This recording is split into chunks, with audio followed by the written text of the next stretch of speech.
우리는 그 누구를 나쁜 놈이라고 말할 때는 막 엄청 욕을 해댑니다. 그때는 내가 막 욕을 할 때는 내가 얼마나 나쁜 놈인가 뭐 이런 걸 좀 잊어버리는 것 같아요.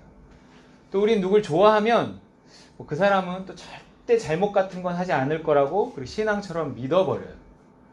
그 사람이 죄인이라는 사실을 또 이제 잊어버리는 거죠. 네. 그래서 이제 뭐 뉴스 보면 자꾸 그렇게 이제 누굴 나쁜 놈이다, 좋은 놈이다 그러면서 이렇게 사람은 나쁜 놈이기도 하고 좋은 놈이기도 한 건데 자꾸 편이 갈라지는 것 같습니다. 나쁜 놈이든 좋은 놈이든 사람은 다 거기서 거기라고 해야 되나요? 그런 것 같습니다. 누굴 욕할 때 나도 그럴 수 있다 하는 걸 좀 잊으면 안 될 것 같아요. 그런 생각하면 욕도 할 수 없지만 나 역시 죄인이라는 사실을 잊으면 안 되는 거예요. 살수록 느끼겠더라고요. 그 옛날에 내가 욕했던 그분의 나이가 이렇게 되니까 뭐 예를 들어서 뭐 그때 그 사람이 왜 그렇게 했는지 뭔가 좀 이해가 되는 거예요. 뭔가 나이가 들면서 또 어떤 상황이 되면서 그 상황 속에서 그때 그 사람이 왜 그렇게 했는지 좀 이해가 되고 그러는 게 자꾸 생겨나더라고요. 사람 다 똑같구나. 나도 별 수 없구나. 그래서 누굴 욕할 때는 좀 조심해야 합니다. 그 화살이 또 이렇게 나한테 돌아와요. 내가 또 너무 분별 없이 막 열불을 내고 막 남을 욕하면 하나님이 이렇게 보시다가 너 좀 교만한데? 이렇게 돼버리면 조치가 들어갑니다. 그러니까 그러면 뭔 사건을 통해서 내 바닥이 드러나는 일이 뭐 생긴다거나 나를 낮추시는 일들이 또 이게 일어나는 거예요. 그래서 누구를 욕할 때는 조심해야 돼요. 누굴 좋아할 때도 마찬가지. 누굴 좋아하는 것도 조심해야 되는데 내가 널 좋아하니까 너는 완벽해야 돼. 뭐 이렇게 말하는 거예요. 내가 널 존경하니까 넌 흠도 티도 없어야 돼. 너무 이러지 말라는 거죠. 그 사람도 죄인이고. 물론 네가 나하고 똑같은 인간이면 내가 널 존경할 이유가 뭐가 있어. 맞는 말이긴 하지만 그래도 또 뭐 존경받는 사람은 또 더 잘 살 필요도 있지만 그게 참 뭐랄까 상대를 존경이라는 이름으로 좀 굴레를 씌운다는 느낌이 들어요. 나도 이렇게 뭐 목사 뭐 이러다 보니까 어디 가서 목사입니다. 아 목사님이세요? 이렇게 하면 그때 좋은 게 아니라 그때부터 딱 행동이 제약되고 딱 굳어버려요. 부담이 딱 오고 다음에 그 모임은 잘 안 갑니다. 그래서 이게 누굴 존경받는 건 좋지만 그 존경에 따른 대가가 있다는 거예요. 무게가 있다는 거예요. 섹스피어가 한 말이 맞습니다. 제 뭐냐면 왕관을 쓰려는 자 그 무게를 견뎌라 뭐 그런 거예요. 존경을 원하는 자 그 무게를 견뎌라 이런 거죠. 그 무게가 잘 견디지 못하겠어. 그래서 전 누가 저를 존경해 주는 걸 별 바라지 않아요. 그냥 사랑해 주시면 좋을 것 같아요. 그러니까 이기적인 말인지는 모르겠지만 인간적인 사랑이야 존경과 똑같이 뭐 내가 잘한 것에 대한 어떤 대가로 받는 것일 수 있죠. 하지만 성경적인 사랑은 좀 다르거든요. 성경은 내가 잘 못해도 뭔가 이렇게 받을 수 있는 사랑입니다. 그럼 하나님도 내가 잘 못해도 날 사랑하시나요? 그죠. 애들이 못해도 우리가 애들을 사랑하잖아요. 근데 사랑의 방법이 좀 다르죠. 그죠? 회초리를 드는 것도 사랑이죠. 그런 것처럼 하나님도 우리에게 사랑은 똑같은데 그 사랑을 표현하는 방식이 달라져요. 내가 잘 못하면. 어쨌든 성경이 말하는 사랑은 죄를 덮어져 가면서 있는 그대로 사랑하는 거예요. 그래서 이제 유명한 말씀이 있잖아요. 시작. 무엇보다도 뜨겁게 서로 사랑할지니 사랑은 허다한 죄를 덮느니라. 덮어주는 사랑이 있어요. 그래서 저는 어떤 계산적인 존경보다 저는 무조건적인 사랑을 더 좋아합니다. 누굴 함부로 존경하지 마시고 그냥 사랑하면 좋을 것 같아요. 사랑. 존경할 만한 사람도 잘 없지만 요즘 시대는 정말 너무 다 막 시시콜콜 다 알아갖고 좀 잘 몰라야 존경할 텐데 또 존경하면 금방 실망해요. 좀 지나면. 그동안 우리가 존경했던 사람 중에 실망했던 사람이 얼마나 많습니까? 그래서 다 존경할 만한 인물은 옛날 사람인 것 같아요. 옛날 사람. 정보가 좀 부족하대. 그래서 그 사람의 업적만 기억에 남고 역사 속에 남아있어서 존경하는 거지 그 사람 측근에서 지금처럼 막 SNS 막 이러면 아무도 존경할 사람 없을 것 같아요. 그래서 전 TV에 나온 사람들을 별로 그렇게 존경하지 않습니다. 차라리 사랑해야겠죠. 물론 존경도 사랑도 다 있어요. 존경하라는 말도 있고 사랑하라는 말도 있지만 사랑하라는 말이 훨씬 더 많더라고요. 근데 이제 저의 문제는 뭐냐면 저의 문제는 누구를 존경도 안 하지만 또 사랑도 잘 못한다는 거예요. 그러니까 저 자신은 사랑받기를 원하지만 나는 누군가를 조건 없이 사랑하는 것이 잘 되지 않아요. 그 이유를 가만히 생각해 보니까 잘 모르겠지만 이게 좀 예리하다 그럴까? 좀 까다롭다 그럴까? 그러니까 사람을 대할 때 상대에 뭐가 자꾸 보여요. 뭐가 이렇게 보여요. 보이니까 사실 흠이 없는 사람이 어디 있어요? 그리고 세상에 완벽한 거저줌이 어디 있어요? 다 섞여 있는 거잖아요. 그럼 그거를 못 보거나 아니면 봐도 넘어설 수 있는 사랑이 있거나 덮을 수 있는 이래야 되는데 보이긴 하는데 넘어설 수 있는 그 어떤 사랑이 부족하니까 자꾸 사람을 이렇게 뭐랄까 하여튼 이게 좀 그래요. 존경도 안 하고 사랑도 잘 안 되고 이렇습니다. 저의 숙제죠, 숙제. 사람 다 똑같다고 생각하니까 누굴 또 잘 미워하지도 않아요. 에휴 뭐 똑같지 뭐 저 사람만 그래요. 똑같아 다도 그래 다 똑같아. 뭐 이러니까 잘 미워하지도 않지만 또 다 똑같다고 생각하니까 이렇게 존경하거나 뭐 좀 그 어떤 이유로 사랑하거나 뭐 이런 것조차도 잘 안 되는 거예요. 아직까지는 교만한 거고 부족한 거죠. 허물을 덮어주는 사랑 이런 거 잘 안 돼요. 그래도 이만큼 살고 있는 건 기적이지만 아직 갈 길이 먼 것 같습니다. 사랑 이렇게 나오면 어디 쥐구멍에 숨고 싶어요. 성경에 사랑이 너무 많이 나와. 자 여러분 어떻게 그리스도인답게 살고 계십니까? 그리스도인답게라고 말하면 얼핏 그런 생각. 나는 그리스도인답게 살고 있나? 그러면 이렇게 생각이 들어요. 나는 그럼 무슨 그리스도인다운 어떤 일을 하고 있나? 이런 생각을 금방 한단 말이에요. 일을 떠올려요. 일. 그리스도인답게. 그럼 어떤 일? 좋아요. 그러면 어떤 일을 하고 있는, 어떤 그리스도인다운 일을 하고 계신가요, 지금? 한번 생각해 보세요. 내가 그리스도인다운 일이란 뭐가 있을까? 근데 우리의 삶을 이렇게 24시간, 일주일, 뭐 이렇게 가만히 들여다보면 별게 없어요. 그냥 우리 삶은 대부분 일상이 일상. 뭐 먹고 사는 일, 그게 가장 많은 부분을 차지하고, 그다음에 뭐 집에 오면 뭐 애들 뭐 키우는 일, 가르치는 일, 뭐 사람들 만나고 뭐 그 정도 일이에요. 우리 1년 365일 중에 어떤 종교적인 일만을 가지고 그리스도인다운 일이라고 하면 정말 미미합니다. 미미. 정말 얼마 없어요. 그렇기 때문에 그리스도인답게 산다는 것은 무엇을 하느냐 보다 항상 이야기하는 거지만 어떤 일의 기초가 뭐냐 하는 게 더 중요하다는 거죠. 근데 거기에 사랑이라는 게 나오는 거예요. 사랑. 내가 어떤 일을 함에 있어서 그 기초가 사랑이 되어야 그게 그리스도인다운 일이라는 거예요. 나가서 돈을 벌어도 내가 어디 뭐 헬스클럽 가서 운동을 해도 거기서 뭔가 내가 사랑을 가지고 사람을 대하고 그 일들을 할 때 하나님은 그걸 그리스도인다운 일 이렇게 표현한다는 거죠. 그래서 종교적인 일을 해도 그 기초에 사랑이 없으면 하나님은 그걸 세속적인 일 이렇게 보신다는 거예요. 예배나 선교를 해도 마찬가지입니다. 하지만 내가 사랑을 가지고 어떤 한 일은 그것이 무엇이건 그리스도인다운 일, 어떤 상하고 바꿔지는 일 이렇게 됩니다. 굉장히 중요해요. 사랑이 있어야 할 기초에 욕심이 있으면 그걸 모래 위에 지은 집 이렇게. 예수님의 산상수훈의 끝에 하신 말씀 오늘 이어서 할 찬양이에요. 모래 위에 지은 집, 반석 위에 지은 집. 기초의 문제란 말이에요. 그 기초에 내 생각, 내 욕심이 있으면 무엇을 했건 그가 일생 동안 어떤 집을 지었건 나중에 다 무너진다는 거예요. 하지만 그 기초에 하나님의 뜻, 하나님의 사랑 이거를 가지고 했다면 내가 비록 작은 삶을 살았어도 하나님이 그를 높이시고 그의 삶을 상으로 바꿔주실 거라는 거예요. 그게 성경의 일관된 가르침입니다. 일관된 가르침. 그러니 철저히 나의 기초가 뭔가 점검해야 돼요. 근데 이걸 모르면 대충 살겠는데 점검해 보니 내가 사랑이 부족하다. 내가 여전히 욕심 가득하다. 이러면 참 한심스러운 노릇이죠. 모르면 모르는데. 그래도 늘 점검해야 됩니다.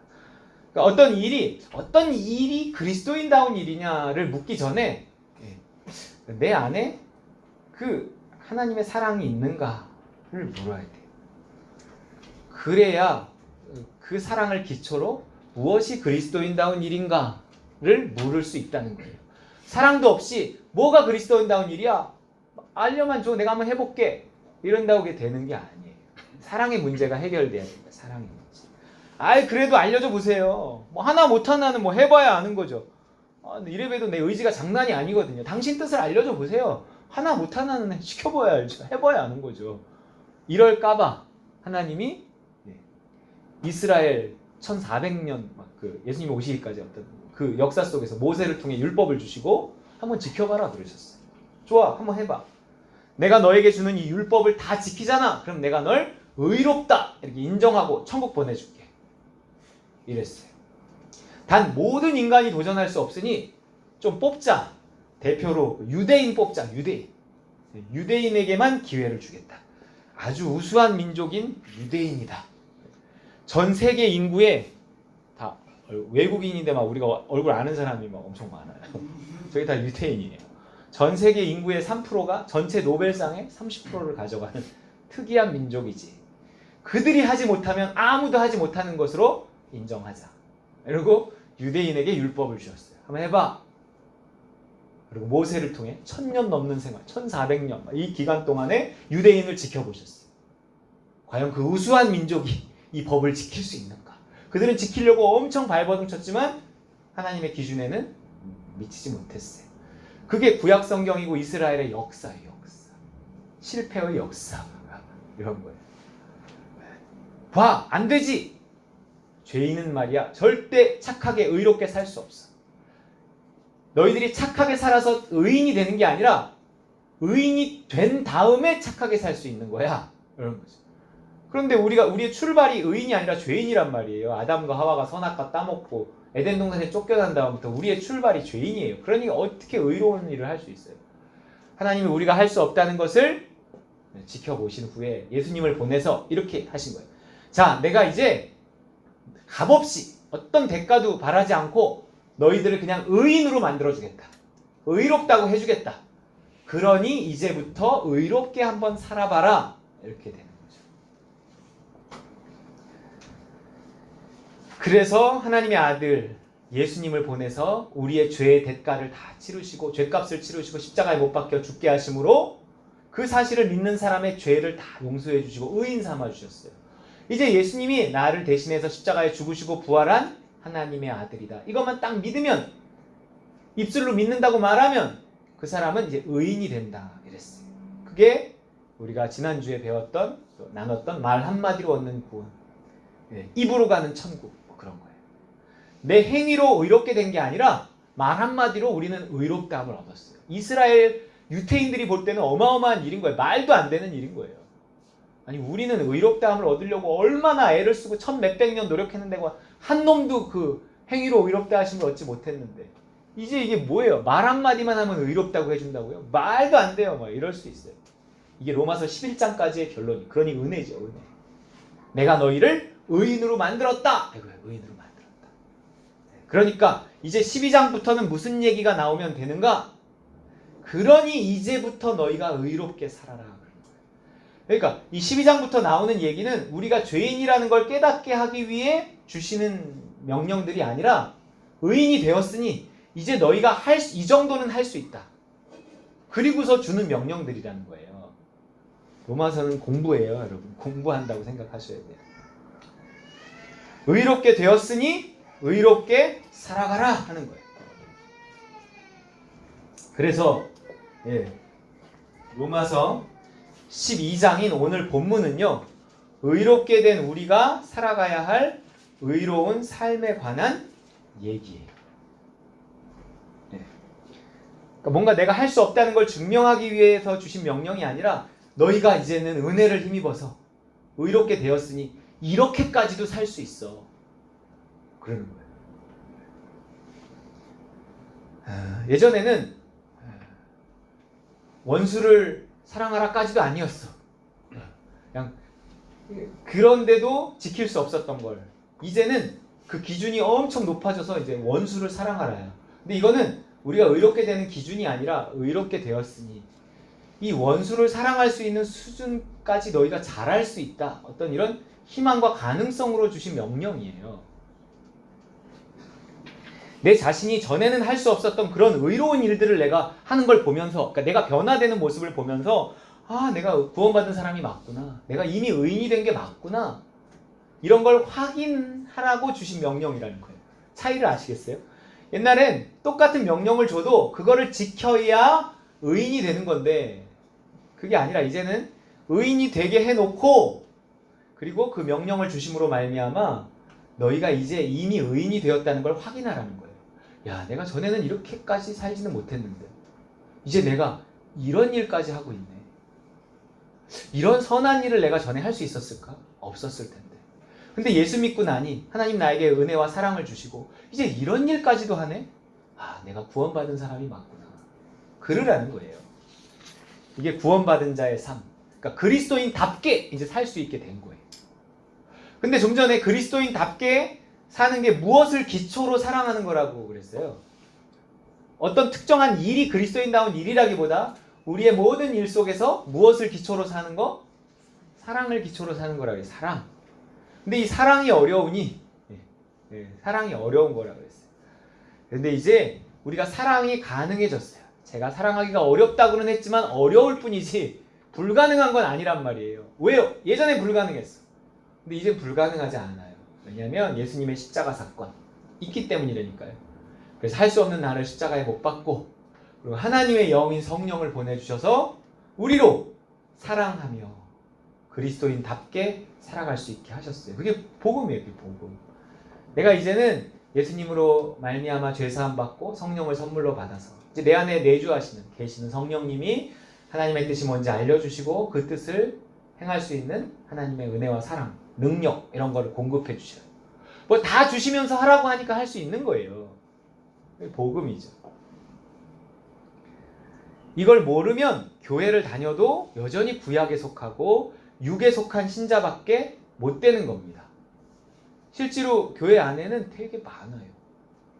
또 하나님의 은혜를 힘입어 하나님의 뜻을 이루려고 하는 것이 아니라 그냥 적당한 선에서 뭐 교회 다니는 거, 뭐 헌금하는 거, 그리고 내가 조금 뭐 착하게 사는 거, 남들하고 뭐 싸우지 않는 거, 뭐 대충 내가 기준을 딱 그리스도인다운 삶에 대한 기준을 내가 할 수 있는 선에서 정해놓고 기도 없이도 뭐 기도조차도 내가 하루 몇 분 뭐 기도 뭐 이렇게 해놓고 그냥 내가 그걸 다 지키는 거예요. 기도도 내가 하고 순종도 내가 하고 그리고 적당한 선에서 살아가는 거예요. 그리고 내가 뭔가 어떤 다 그 이상을 도전하지도 않고 그냥 이렇게 적당한 선에서 이렇게 살아가는 거예요. 그런 그리스도인이 참 많아요.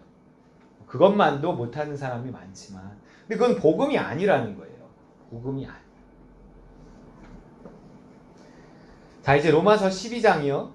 우리가 어떤 선을 행해야 하는가를 말하기에 앞서서 몇 가지 유의사항을 말해요. 이제 본문을 볼게요. 1절 말씀 시작.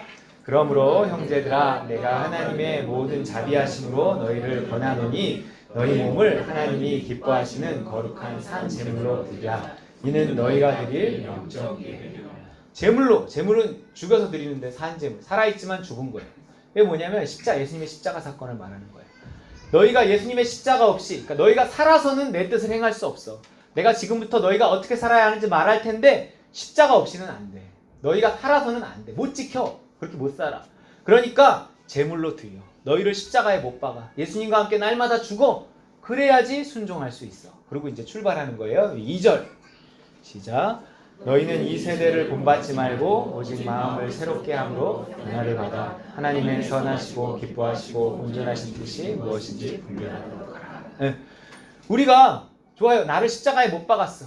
이제 내가 하는 게 아니라 내 안에 계신 예수님이 하시는 거야. 어떤 선한 일도 내가 하는 게 아니라 내 안에 계신 예수님이 하시는 거야. 그렇지만 내 믿음의 수준이라는 게 있어요. 내 수준 이상을 할 수가 없는 거야. 내 수준 이상을 해버리면 그건 이제 율법이 되고 가식이 되고 이러는 거예요. 그러니까 뭔가 내 믿음의 수준에 맞는 일을 생각해야 돼요. 그래서 내 수준에 맞는 일, 그거를 잘 분별해서 그 일에 순종하는 거예요. 믿음대로 믿음만큼 늘 얘기하는 거잖아요.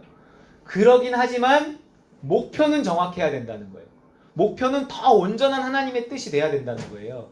현재 성령께서 내 안에 계시면서 내 눈높이에 맞는 하나님의 뜻이 뭔지 알려주시지만 거기서 머물면 안 되고 더 자라나서 하나님의 선하시고 기뻐하시고 온전하신 뜻까지 살아가야 한다.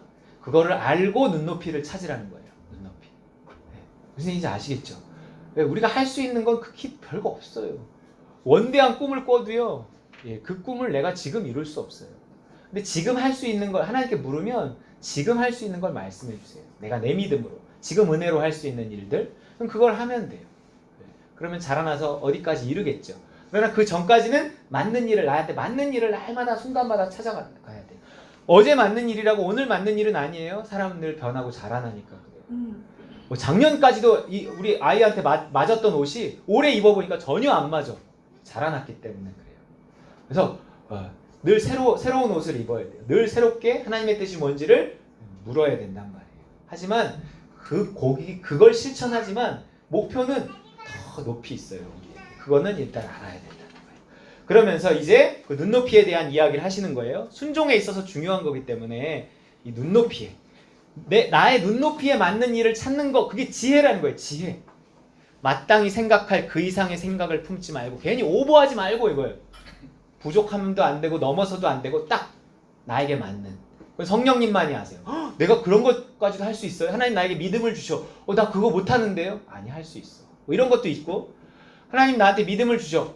아이고, 그 정도는 할 수 있죠. 이렇지만 아니 그건 나한테 너무 낮은 일이에요. 더 센 거 없어요? 난 더 센 것도 할 수 있는데, 그건 또한 내 수준을 잘 모르는 거예요. 그러니까 뭔가 내 믿음의 분량에 맞는 생각을 해야 돼. 내 믿음의 분량에 맞는 선택을 해야 된다.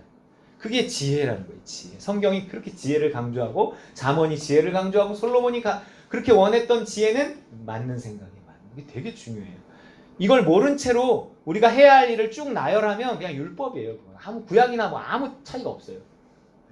뭔가 이게 중요해요. 예수님의 십자가 사건이 중요하고, 그리고 이제 성령을 보내주셔서 성령께서 우리에게 하나님의 뜻에 맞는 생각, 현재 오늘 나에게 맞는 생각, 그거에 대한 순종, 이게 되게 중요해요. 이게 복음이에요. 네. 그리고 우리가 무언가 하나님의 뜻에 순종할 때 우리 수준에 맞는 일을 하는 게 되게 중요해요. 하나님은 우리 수준에 맞는 명령을 하세요. 그런데 또 중요한 게 뭐냐면, 수준이 똑같다고 똑같은 일을 사람들이 하는 게 아니에요. 이 사람에게 하나님 요구하시는 게 다르고 저 사람에게 요구하시는 게 다른데, 무슨 차이냐면 은사의 차이예요. 은사. 그러니까 하나님이 그 사람에게 주시는 은사가 있어요. 어떤 섬기는 은사, 저 같은 경우 예를 들어 가르치는 은사, 무슨 은사, 이런 있단 말이에요. 그러니까 중요한 건 일을 하되 또 하나 전제는 뭐냐면 은사에 맞는 일을 찾아라는 거예요. 네 수준에 맞는 일을 찾는 것도 중요하지만 은사에 맞는 일을 찾는 것도 중요하다. 그래서 쭉 다음에 나오는 얘기가 뭐예요? 4절부터 이게 다 은사에 관한 얘기란 말이에요. 은사. 너희 은사에 맞는 일을 찾아라 하는 거예요. 여러분 찾으셨나요? 베드로전서 4장 10절 넘겨서요. 시작. 각각 은사를 받은 대로 하나님의 여러 가지 은혜를 맡은 선한 청지기 같이 서로 봉사하라. 은사를 받은 대로 봉사하라는 거예요. 내가 교회를 섬기는데, 내가 이웃을 섬기는데, 내가 하나님의 나라에서 어떤 일을 하는데 내 은사에 맞는 일을 해야 되는 거예요. 내 눈높이에 맞는, 내가 지금 할 수 있는 일, 내가 오늘 젊어서 할 수 있는 일이 있고 나이 들어 할 수 있는 일이 있어요. 또 내가 오늘 할 수 있는 일이 있고 내일 할 수 있는 일이 있고요. 내가 애들을 키울 때 할 수 있는 일이 있고, 다 키워서 내보낸 다음에 할 수 있는 일이 있고, 다 그렇더라고요. 그래서 하나님, 내가 오늘 할 수 있는 일을, 나의 형편, 처지, 나의 수준, 나의 상황, 모든 걸 고려해서 내가 할 수 있는 일을 찾아야 되는데, 그 중에서 또 특히 고려해야 될 거는 뭐냐면 은사에 맞는 일을 하라는 거예요. 우리 모든 일을 여기 가서 이 일 했다가 저기 가서 저 일 했다가 다 할 수 없어요. 교회라는 건 그렇게 세워지는 게 아니잖아요. 자기 역할이 있단 말이에요. 자기 수준도 있지만 자기 색깔도 있어요. 그걸 잘 찾아서 그 일을 하는 거예요. 이런 작은 교회의 좀 문제점이라고 할까? 그건 뭐냐면 목사 한 사람이 너무 많은 역할을 이제 감당해야 한다는 건데, 그거는 어쩔 수 없는 현대 교회의 특수성이긴 하지만, 본래의 교회는 각양 은사를 받은 대로 그냥 누가 딱 통제한 것도 아닌데 각각 성령의 인도하심을 따라 믿음대로 그냥 자기 은사대로 자기 자리에서 각각 일을 하면 마치 블록을 맞춘 것처럼 전체 그림이 딱 나오는 그런 모습이었어요. 나는 그냥 내 일만 해도 다른 일은 어떤 사람이 딱 그 자리를 메꿔서 하고 어떤 사람이 그 자리를 메꿔서 하면서 자연스럽게 큰 어떤 이 퍼즐이 완성되는 그런 그런 은사대로 섬기는 교회, 그런 게 가능했어요. 근데 오늘날의 교회는 좀, 현대 교회는 좀 그게 어렵긴 하지만, 그래도 내가 일단은 교회 안에서, 교회를 넘어서기 전에 일단 교회 안에서 내가 무슨 일을 해야 하나, 하나님 나라를 위해서, 교회를 위해서, 주를 위해서 내 은사에 맞는, 내 상황과 형편에 맞는 일을 찾아낼 필요가 있다는 거예요. 되게 중요해요. 그 일을 하지 않으면 믿음이 안 자라요. 자, 은사대로 봉사해라. 그러면서 또 한 번 십자가도 강조하지만 사랑을 강조해요. 네가 할 수 없어. 할 수 없는 죄인된 너는 십자가의 날마다 못 박아. 이제 네 안에서 성령님이 사랑을 주실 거야. 이제 그 사랑으로 감당해. 사랑이 없이 하는 일은 소용이 없어. 다시 사랑을 이제 강조해요. 넘겨서요. 시작. 사랑에는 거짓이 없나니 악을 미워하고 선에 속하라. 형제를 사랑하여 서로 우애하고 존경하기를. 어쨌든 내 눈높이에 맞는 일, 은사에 맞는 일 하지만, 다시 한번 강조하지만 사랑으로 해야 돼. 뭐 이런 거예요. 자, 그리고 그러니까 사랑할 수 있게 됐으니 사랑하라는 거예요. 선한 일을 할 수 있는 자가 됐으니 이제 선한 일을 하라는 거예요. 선한 일을 해서 선한 자가 되라는 게 아니라 선한 자가 되었으니 선한 일을 하라는 거예요. 17절 시작. 아무에게도 악을 악으로 갚지 말고 모든 사람 앞에서 선한 일을 도모하라. 선에 속하라. 선한 일을 도모하라. 이제 우리는 착하게 살아야 돼요. 선한 일을 할 수 있는 사람이 되었기 때문에 그렇습니다. 네. 그런데 하나님의 사랑으로 내 눈높이에 맞고 은사에 맞는 일이 선한 일인데, 그 사랑으로 할 때는 내가 사랑으로 하는지 안 하는지 어떻게 아나요? 그건 어떻게 아냐면 그 사랑으로 하는 일은 열정이 있어요. 열정. 그렇지 않겠어요? 사랑으로 하는 일에 열정이 있어요. 그래서 11절에 이제 이 말이 나오는 거예요. 시작. 부지런하여 게으르지 말고 열심을 품고. 이걸 원문에 가깝게 세번역으로 보면, 원문에는 이제 영이라는 이제 푸뉴마라는 말을 빼먹었는데, 읽어볼게요. 열심을. 시작. 열심을 내어서 부지런히 일하며 정령으로 뜨거워진 마음을 가지고 주님을 섬기십시오. 그랬어요. 정령으로 뜨거워진 마음. 그러니까 성령이 주시는 그 사랑, 그 사랑으로 봉사하는 거예요. 내가 지금 사랑으로 하고 있나를 어떻게 아냐면 열정이 있는가, 성령이 주신 저 뜨거움이 있는가로 알 수 있다는 거예요. 하지만 이 모든 게 성령의 역사예요. 내 눈높이에 맞는 일을 찾아내는 것도 성령의 역사. 그리고 그 사랑으로 그 일을 감당할 수 있는 것도 성령의 역사. 근데 결국 그 성령의 도우심을 구해야 되는데, 이 모든 것의 출발은 뭐냐면 12절 시작. 소망 중에 즐거워하며 환난 중에 참으며 기도에 항상 힘쓰며. 기본은 기도예요. 기도가 성령의 인도하심과 도우심을 가져온다는 거예요. 그래서 기도에 항상 힘쓰며 그랬어요. 자, 이제 13절에는요, 첫 번째로 이제 실천적인 내용이 원리적인 게 아니라 막 내적인 게 아니라 실천적인 행동 나오는데, 제일 처음에 나온 게 뭐예요? 13절 시작. 성도들의 쓸 것을 공급하며 손 대접하기를 금지하라. 성도예요, 우리 성도. 교회 안에서 시작되는 착한 일이에요, 여러분. 우리의 은사에 맞고, 또 우리의 상황에 맞고, 또 뭐 하나님의 사랑을 힘입어서 어디서 먼저냐? 성도들의 쓸 것을 교회 안에서. 물론 가정 안에서도 해당이 되겠지만 교회 안에서요. 교회 안에서 먼저 섬기고, 그리고 교회 밖을 넘어서는 거예요. 우리는 교회 밖이 먼저일 것 같지만 아니에요. 교회 안에서 출발하는 거예요. 성도들의 쓸 것을 공급해야 합니다. 물론 현재도 여러분이 내는 헌금은 우리 뭐 이렇게 전도사님들이나 뭐 선교사님이나 저나 뭐 이렇게 다 쓸 것을 여러분이 공급하고 있는 거예요. 여러분이 내는 헌금이 이런 실질적인 일들을 감당하게 하고 있는 겁니다. 그것을 넘어서서 또 내가 어떤 성도들의 쓸 것을 공급할 것이 없는가를 찾을 필요가 있다는 거예요. 그런 것이 눈에 보이면 내가 그 기회를 잡고 해야 되는 거예요. 오늘 애찬이 뭐라고요? 유산소를 마셨습니다. 네, 감사합니다. 복 받으세요. 뭐가 이렇게 보이면 교회 안에서 보이면, 어떤 성도의 필요가 보이면 그거 해야 되는 거예요. 이렇게 1번으로 나왔어요. 1번. 성도들의 쓸 것을 공급하며. 또 오늘 누가 오셨어요? 손 대접하기. 많이 떠주세요. 오늘 유산소를 많이 떠주시죠. 우리 집밥 모임에도 왔는데 참 좋은 형제, 헛서 형제, 헛서 이따 소개하겠지만, 네,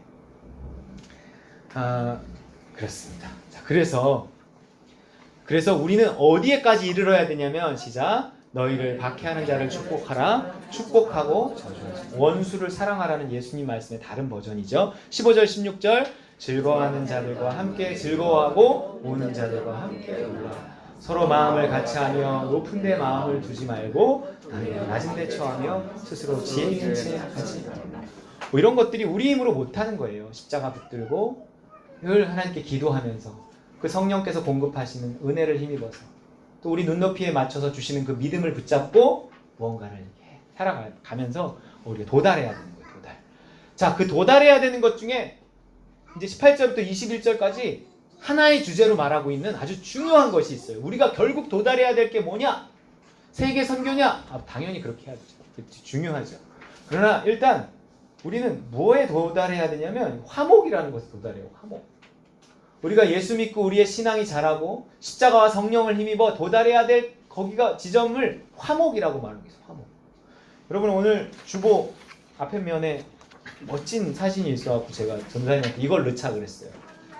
십자가의 피로 화목을 이루사 둘로 하나가 되게 하셨죠. 아버지와 아들이 끌어안고 나와 너가 끌어안고 그러는데 앞에 사진 멋지지 않아요? 성경에서 화목은 너무 중요해요. 그만큼 어렵다는 뜻이에요. 어렵다. 넘겨볼까요? 할 수 있거든 막 이렇게 시작해요. 너희로서는 모든 사람과 더불어 화목하라. 친히 원수를 갚지 말고 하나님께 맡겨 악에게 지지 말고 선으로 악을 이겨라. 이런단 말이에요. 구원받은 자가 되었으니 의인이 되었으니 이제 심지어 화목할 수 있다는 거예요. 화목이 얼마나 어려우면 여러분 두루두루 화목하게 지내십니까? 이것이 없이는 주를 보지 못한다 이래요. 구원받지 못한다는 거예요. 그리고 화목을 위한 발버둥이 있어야 돼요. 사랑을 위한 발버둥이고요. 참 어렵습니다. 어렵지만 우리가 도달해야 될 어떤 고지 같은 거예요.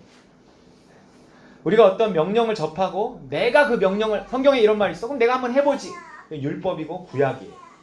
그러나 하나님 난 할 수 없어요. 하나님 난 이렇게 항상 기뻐하라? 어떻게 사람이 항상 기뻐해요? 그리고 적당히 화 안 내는 선에서 내가 할 수 있는 건 뭐 화 좀 잘 안 내는 거 뭐 그 정도? 이러고 살아가면 그건 구약이고 율법이고 거기엔 구원이 없어요. 그런 생각이. 그게 아니라 성경의 어떤 명령을 원수? 참 말도 안 돼. 이게 아니라 하나님이 나를 여기까지 이끄시겠구나. 내가 정말 항상 기뻐하라. 그건 명령이 아니라 약속이에요. 하나님이 십자가와 성령을 힘입어 나를 그 자리까지 이끌고 가시겠다는 약속이구나. 여기 소망이 생겨야 되는 거예요. 여러분 의인이 의롭게 살지 않으면 결국 어떻게 되는지 아세요? 버림받습니다. 여러분. 그게 중요한 거예요. 너희가 지켜서 의인이 되라는 것도 아니고 의롭다고 해놓으시고 이제 십자가와 성령을 주시고 사랑을 주시고 그리고 지켜보라는데 눈높이까지 맞춰주시고 눈높이에 맞는 일단 그 일을 해. 목표는 높지만 거기서 출발하는 거야. 그거라도 해봐. 이러는데 내가 어떤 하나님께 묻지도 않고 기도하지도 않고 뭐 천국 가겠지. 막연히 이렇게 살아가다가 의인이 의로운 삶을 살지 않으면 버림받게 된다는 얘기가 성경에 무수히 나옵니다. 따라해볼까요? 의인이 의롭게 살지 않으면 버림받는다. 네, 의롭게 해놨단 말이에요. 십자가 성령이 우리에게 있는데 그거 어디 처박아 놓고 적당한 선에서 내 의지로 살아가는 삶을 하나님은 견디지 못해요. 하나님의 선하시고 기뻐하시고 온전하신 뜻을 이루는 그 자리까지 자라나는 우리 다른 관 누림 식구들 다 되시기를 주님의 이름으로 축원드립니다.